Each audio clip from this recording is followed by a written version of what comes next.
With TNT reportedly having big plans for CM Punk's AEW debut and WWE open to selling the company, this is Wrestling Hub. My name is John and you're watching the Wrestling Report for August 19th. Before we get into the rest of the video, make sure you subscribe to Wrestling Hub and turn on all notifications to stay up to date with everything in the world of pro wrestling.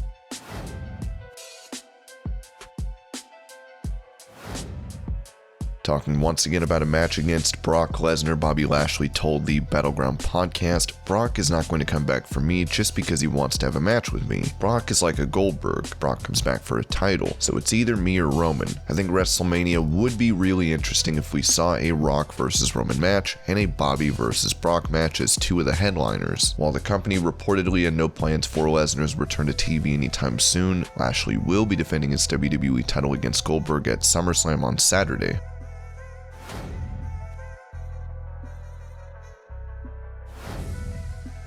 When he became WWE Champion in 2017, Jinder Mahal got mixed reactions from fans, with fans continuing to hate on his title reign. Mahal addressed it on Give Me Sport. "While I was champion, I was called the experiment, the unworthy champion, the worst champion of all time. So this is just people downplaying my accomplishments. WWE Universe in India, their TV deals were just as much in play when I was in 3MB, and while I was released. I do believe Raw was live on Sony. When I was brought back, we were still live on Sony. I wasn't brought back to become WWE Champion. At that time, they separated the rosters again, Raw and SmackDown, and they just needed some people who were TV ready essentially to throw on and maybe highlight some of the newer talent. But somewhere along the line I knew, hey, this is my way in. This is my foot in the door. I'm going to knock the whole door down and I'm going to become champion." So that's like me saying, hey Drew, you were WWE Champion because WWE wanted to expand into the UK. Why is that? Why are people not saying that? Right now, Drew is celebrated. I'm the one who was this experimental champion, which is untrue. I've worked hard for and I've earned every opportunity that I've ever been given. Every championship that I've had, I've worked very hard for.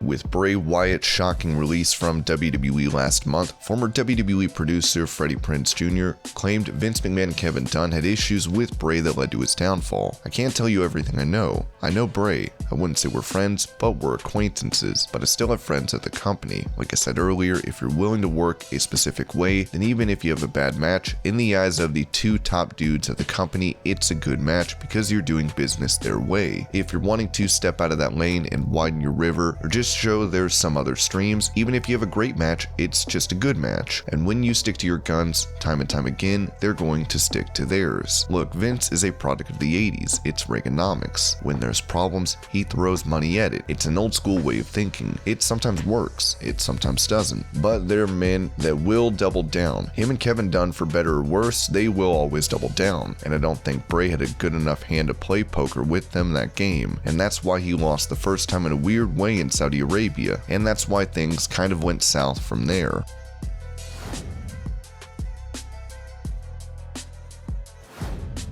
The New Day have to be considered one of the greatest tag teams of all time, with them having the longest title reign in company history. On his podcast, Chris Jericho talked about the group's original name. That's what New Day was. Their original name was literally, this is not a joke, Fresh Coat of Paint. They decided on New Day basically right before. If you think about it, what does that even mean? Even New Day, what does that even mean?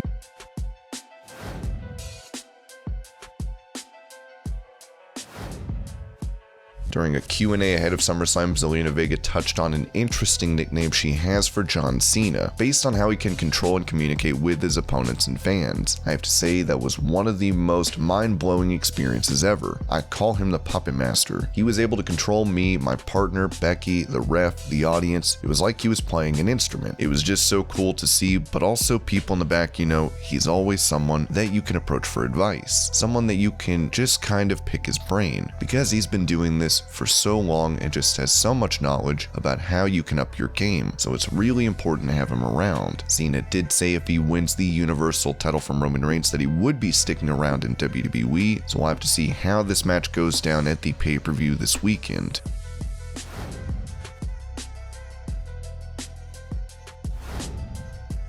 WWE President Nick Khan has been an influential part of the workings within the company, as he is said to be leading the charge on the recent releases. Talking on the Recode Media podcast, Khan mentioned the promotion being sold. We're open for business on anything and everything. Even some of the business plans that we've announced recently are different and unique to what the company has traditionally done. We're open for business. If somebody called, we'll listen, but we're not active or out on the marketplace trying to change that structure. Khan would add that he feels Vince McMahon has no intention of stepping down as chairman anytime soon. With profits through the roof thanks to a lack of live events during the pandemic and the many cuts, WWE is in a position to sell at a high rate.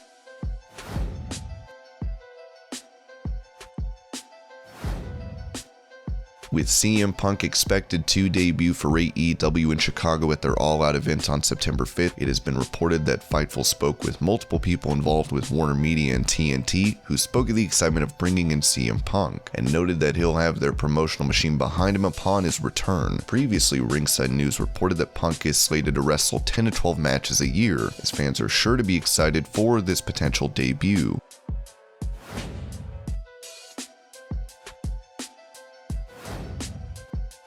Speaking of Punk going to AEW, Kenny Omega could be seen on Dynamite with a shirt which read Chick Magnet, as this is said to be the origin of CM Punk's name. Omega's even had another tease last week with a shirt of Cookie Monster, who has the same initials, CM, as well.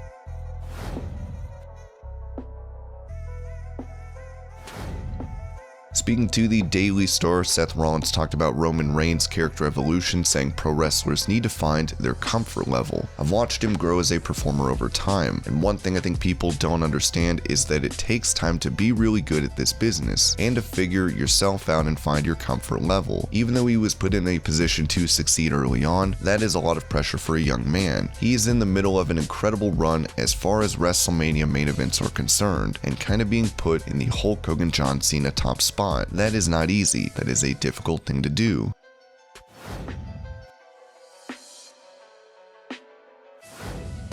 Speaking to Metro, Rollins was asked if his current character draws inspiration from Bray Wyatt and Triple H, as Rollins admitted, Bray Wyatt, gotta miss him. I wouldn't say I drew much inspiration from him. He was way out there with the stuff he wanted to do character-wise, and it worked for him. For me, not so much. That's not really where I sit when it comes to characters in wrestling, but it worked well for him.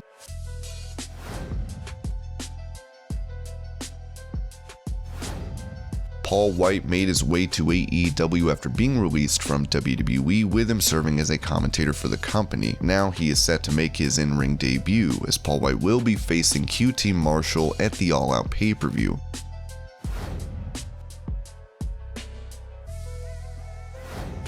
With the Nature Boy taking a private jet to Triple Mania, he was trending for a photo of a man giving pleasure to a woman on an airplane, as many believed it to be Flair. The man himself tweeted out to deny the photo in question, with him posting a picture of his face photoshopped on a train, writing, "The picture is as real as the other one floating around. The Nature Boy doesn't ride trains." And this was your Pro Wrestling News Update. I hope you're all having a great day. Thank you so much for watching, and I'll see you later.